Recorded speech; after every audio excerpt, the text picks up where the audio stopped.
Olá, mulheres abençoadas. Evelyn Maciel aqui. Vamos dar continuidade à leitura do livro A Isca de Satanás, de John Bevere. Chegamos agora no capítulo 8. Este capítulo é um capítulo mais extenso, então nós o leremos em duas partes. Tudo aquilo que pode ser abalado, será abalado. Agora, porém, ele promete dizendo, ainda mais uma vez por todas, farei abalar não só a terra, mas também o céu. Ora, esta palavra, ainda uma vez por todas, significa a remoção dessas coisas abaladas, como tinham sido feitas, para que as coisas que não são abaladas permaneçam. Hebreus 12, do 26 ao 27. No capítulo anterior, vimos que a palavra revelada de Deus é o fundamento sobre o qual Jesus edifica a sua igreja. Observamos Simão Pedro permanecer firme quando os outros discípulos partiram escandalizados. Mesmo quando Jesus lhe deu a oportunidade de partir, Simão Pedro disse o que estava firmado em seu coração. Agora, vamos observar outro teste para Simão Pedro à noite em que Jesus foi traído. Jesus estava sentado com os seus 12 apóstolos, dando graça e servindo o pão, quando fez uma declaração surpreendente. Todavia, a mão do traidor está comigo à mesa, porque o Filho do Homem, na verdade, vai segundo o que está determinado. Mas, ai daquele, por intermédio de quem ele está sendo traído. Lucas 22, versículos 21 e 22. Que pronunciamento! Hoje diríamos que com essas palavras, Jesus soltou uma bomba. Embora Jesus soubesse desde o princípio que ele seria traído, aquela era a primeira vez que seus discípulos ouviram aquilo. Você pode imaginar o terrível sentimento que se espalhou por aquela sala quando ele disse que um deles, que havia estado com ele desde o princípio, um aliado próximo, iria traí-lo? O resultado foi que eles começaram a indagar entre si quem seria, dentre eles, o que estava para fazer isso. Versículo 23. Eles estavam estupefatos pelo choque de saber que um deles seria capaz de cometer uma coisa tão terrível. Mas a motivação deles para tal investigação não era pura. Sabemos isso pela forma como a conversa deles terminou. O motivo deles para esta indagação era egoísta e cheia de orgulho. Veja o versículo seguinte das Escrituras. Suscitaram também entre si uma discussão sobre qual deles parecia ser o maior. Lucas 22, verso 24. Imagine isso. Jesus disse a eles que estava para ser entregue aos chefes dos sacerdotes, para ser condenado à morte e levado aos romanos para ser ridicularizado, escarnecido e morto. Aquele que faria isso estava sentado com ele à mesa.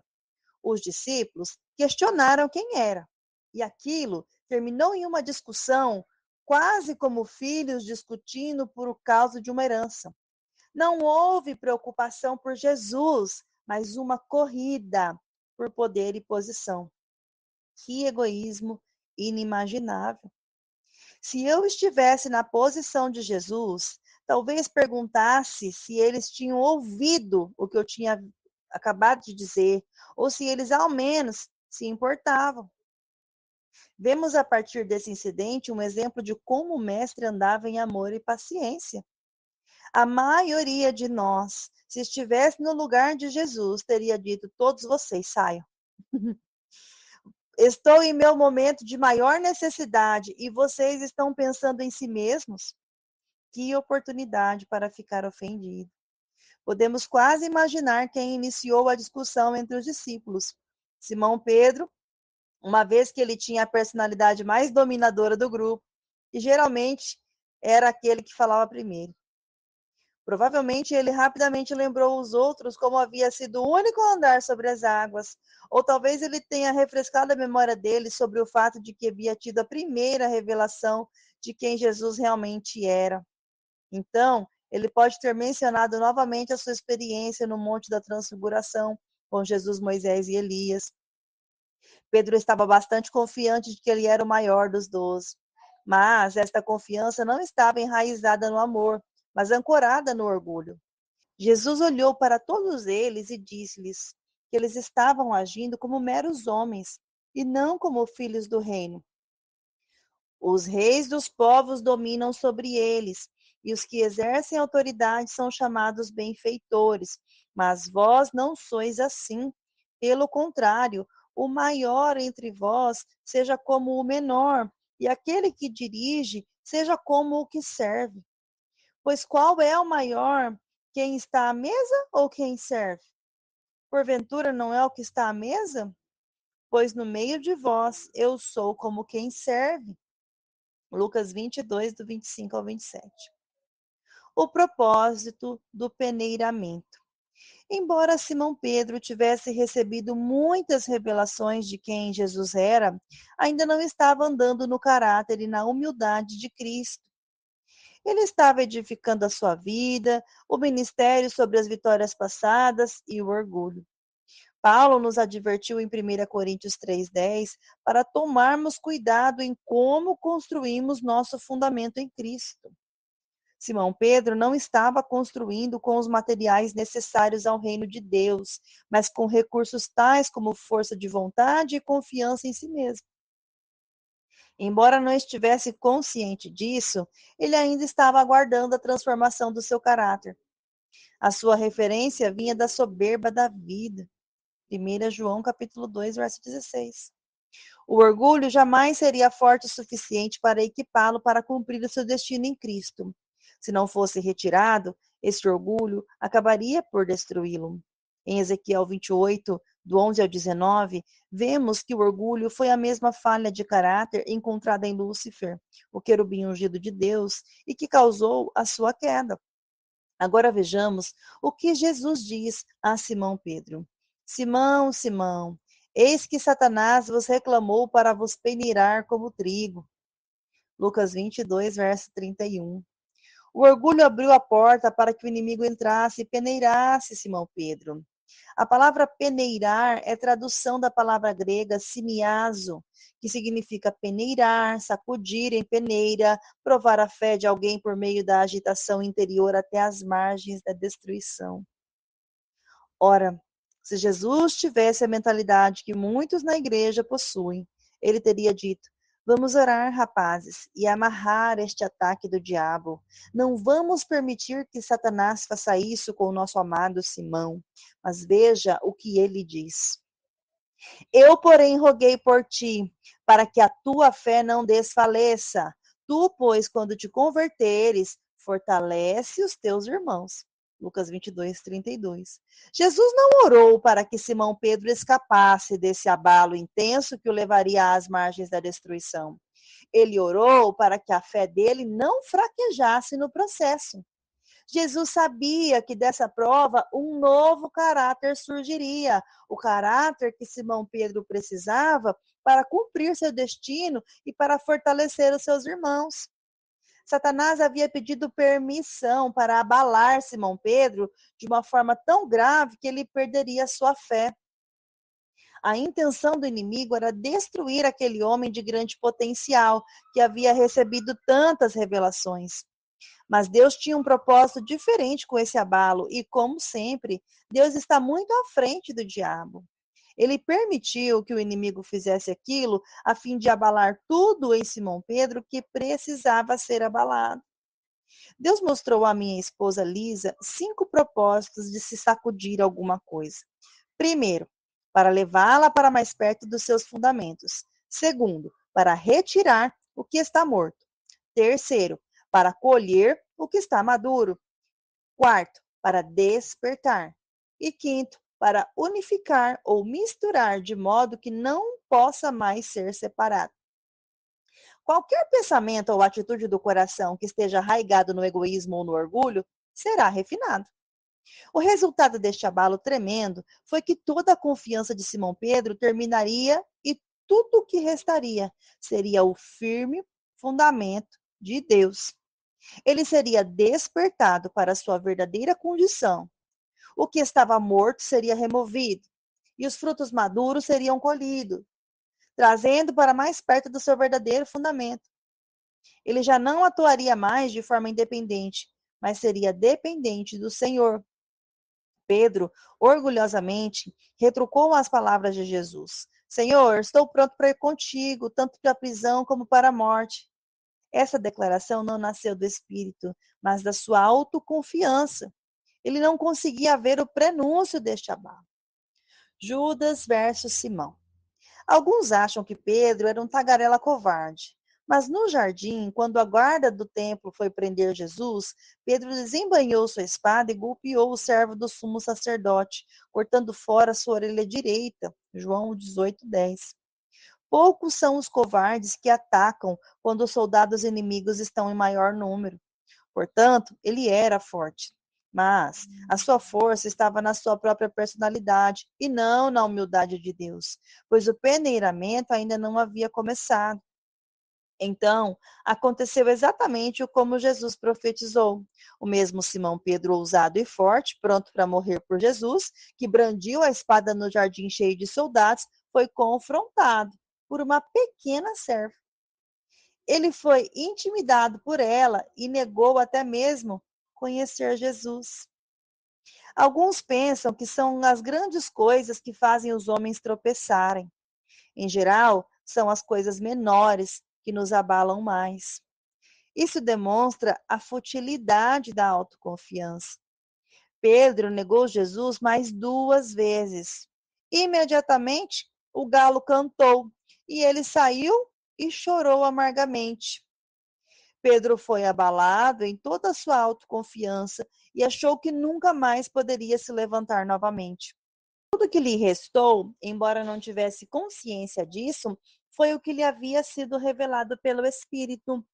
Simão Pedro e Judas eram semelhantes de muitas maneiras, inclusive no fato de que ambos rejeitaram Jesus nos últimos dias cruciais de sua vida. Mas havia uma diferença fundamental entre eles. Judas nunca havia desejado conhecer Jesus da maneira que Simão havia desejado. Judas não estava fundamentado em Cristo.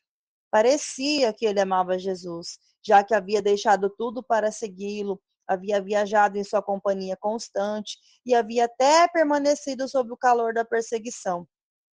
Ele havia expulsado demônios, curado enfermos e pregado o evangelho. Lembre-se que Jesus enviou os 12 para pregar, curar e libertar, e não os 11. Mas os sacrifícios dele não tinham origem no amor de Jesus, nem na revelação de quem ele era. Judas tinha sua própria agenda desde o princípio. Ele nunca se arrependeu dos seus motivos egoístas. O seu caráter foi revelado por declarações do tipo: Que me quereis dar, e eu vou-lo entregarei. Mateus 26:14. Ele mentiu e bajulou para obter vantagem. Mateus 26:25. Ele tirava dinheiro do caixa do ministério de Jesus para uso pessoal. João 12:4-6. E a lista continua.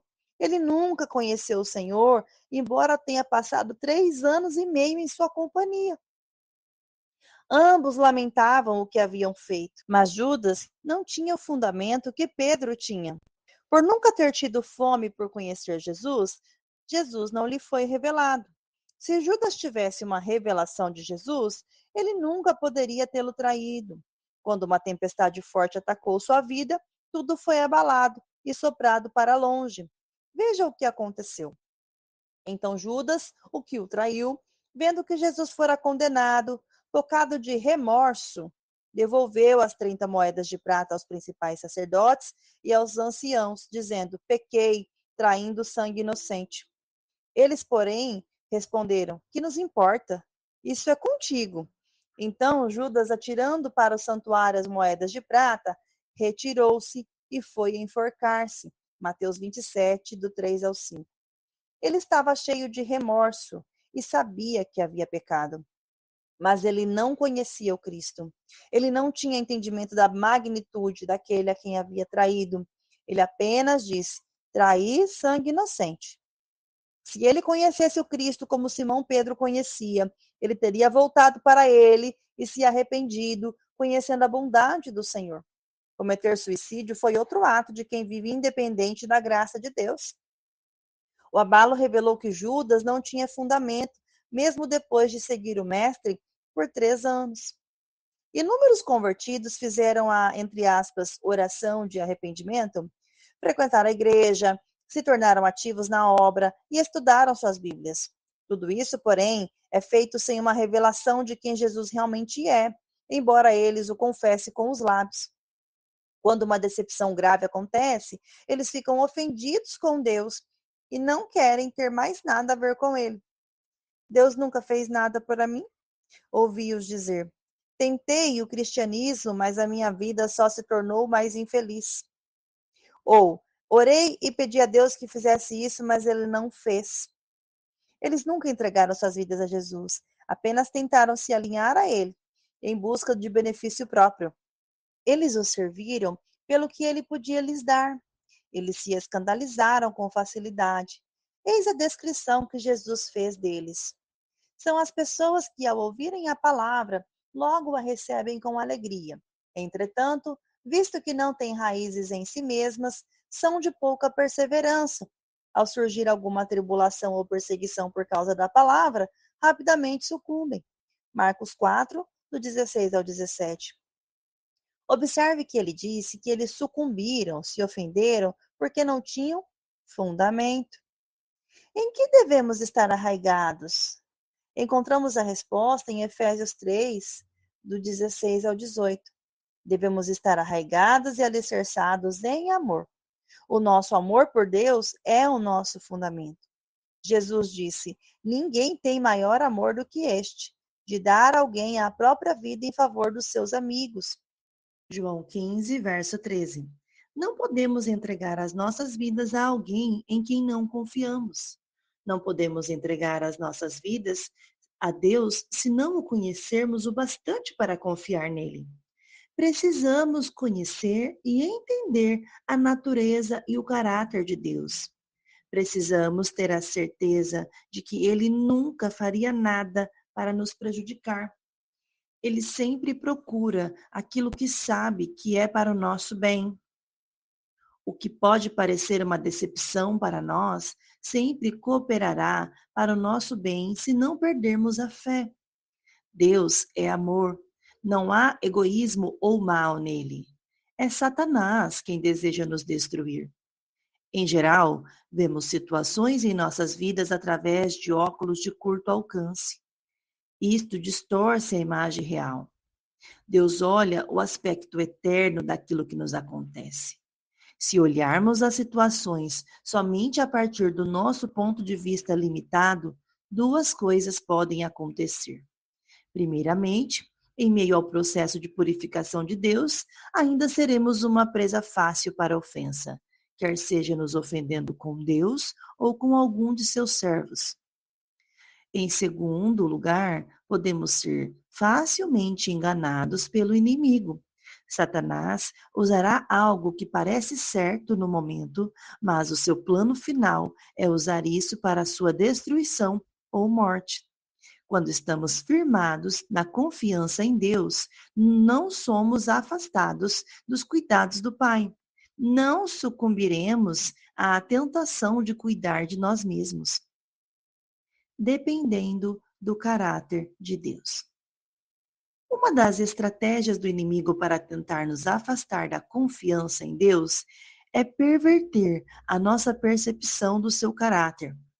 Ele fez isto no jardim do Éden ao perguntar a ela: é assim que Deus disse, não comereis de toda árvore do jardim? Isso está em Gênesis 3, capítulo 1. Ele torceu a ordem de Deus a fim de atacar e distorcer o seu caráter. Deus havia dito: de toda árvore do jardim comerás livremente, mas da árvore do conhecimento do bem e do mal não comerás, porque no dia em que dela comeres, certamente morrerás. Gênesis 2, do 16 ao 17. Na essência, a serpente estava dizendo a Eva: Deus está retendo tudo o que é bom de vocês. Mas a ênfase de Deus foi: comerás livremente, mas Deus havia dado à humanidade todo o jardim para desfrutar e todos os frutos para comer, exceto um. A serpente estava torcendo o modo como a mulher via Deus, dizendo: Deus realmente não se importa com vocês. Qual é a boa coisa que ele está impedindo que vocês tenham? Ele não deve amar vocês como vocês pensam. Ele não deve ser um bom Deus. Ela foi enganada e acreditou em uma mentira sobre o caráter de Deus. Então, o desejo de pecar surgiu porque a palavra de Deus já não era vida, mas lei. E a força do pecado é a lei. 1 Coríntios 15, 56. O inimigo ainda opera desta forma hoje. Ele perverte o caráter de Deus Pai aos olhos de seus filhos. Todos nós tivemos autoridade sobre nós como pais, professores, patrões ou governantes que foram egoístas e que não tinham amor. Por serem figuras de autoridade, é fácil projetar a natureza delas no caráter de Deus, uma vez que ele é a autoridade suprema. O inimigo distorceu com maestria o caráter do Pai, pervertendo a nossa visão dos nossos pais terrenos. Deus diz que, antes da volta de Jesus, o coração dos pais será convertido aos filhos, Malaquias 4, verso 6. O seu caráter ou natureza será visto nos seus líderes, e isto será um catalisador para a cura. Quando sabe que Deus jamais faria nada para ferir ou destruir você, e que tudo o que ele faça ou não faça na sua vida é buscando o seu melhor, você se entregará livremente a ele. Você entregará a sua vida com alegria ao Mestre. Se você se entregou inteiramente a Jesus e está entregue aos seus cuidados, não pode se ferir ou escandalizar, porque você já não pertence a si mesmo. Aqueles que estão feridos e decepcionados são aqueles que foram a Jesus pelo que ele pode fazer por eles e não por causa de quem ele é. Quando temos esta atitude, nos decepcionamos facilmente. O egocentrismo faz com que tenhamos visão curta. Somos incapazes de ver as nossas circunstâncias imediatas pelos olhos da fé. Mas quando nossas vidas estão verdadeiramente em Jesus, conhecemos o seu caráter e compartilhamos da sua alegria. Não podemos ser abalados sem naufragar. É fácil nos escandalizarmos quando julgamos de acordo com as nossas circunstâncias ou ambientes naturais. Isto não é ver pelos olhos do Espírito. Em geral, Deus não me responde da maneira e no tempo que sinto que é absolutamente necessário. Mas quando olho para trás para cada situação, entendo e posso ver a sua sabedoria. Às vezes, nossos filhos não entendem os nossos métodos ou a lógica que há por trás do treinamento que lhes damos. Tentamos dar explicações aos filhos mais velhos para que eles possam se beneficiar da sabedoria, mas eles podem não entender ou concordar por causa da sua imaturidade. Mais tarde na vida, eles entenderão. Ou talvez o motivo seja para testar a obediência, o amor e a maturidade deles. O mesmo acontece com o nosso Pai no céu. Nestas situações, a fé diz: confio em ti, mesmo que eu não entenda. Em Hebreus 15, do 35 ao 39, encontramos o registro daqueles que nunca viram o cumprimento de suas promessas dadas por Deus e que ainda assim nunca vacilaram. Alguns foram torturados, não aceitando seu resgate para obterem superior ressurreição. Outros, por sua vez, passaram pela prova de escárnios e açoites, sim, até de algemas e prisões. Foram apedrejados, provados, cerrados pelo meio, mortos a fio de espada, andaram peregrinos, vestidos de pele de ovelha e de cabras, necessitados, afligidos, maltratados, homens dos quais o mundo não era digno, errantes pelos desertos, pelos montes, pelas covas, pelos antros da terra. Ora, todos estes que obtiveram bom testemunho por sua fé, não obtiveram, contudo, a concretização da promessa.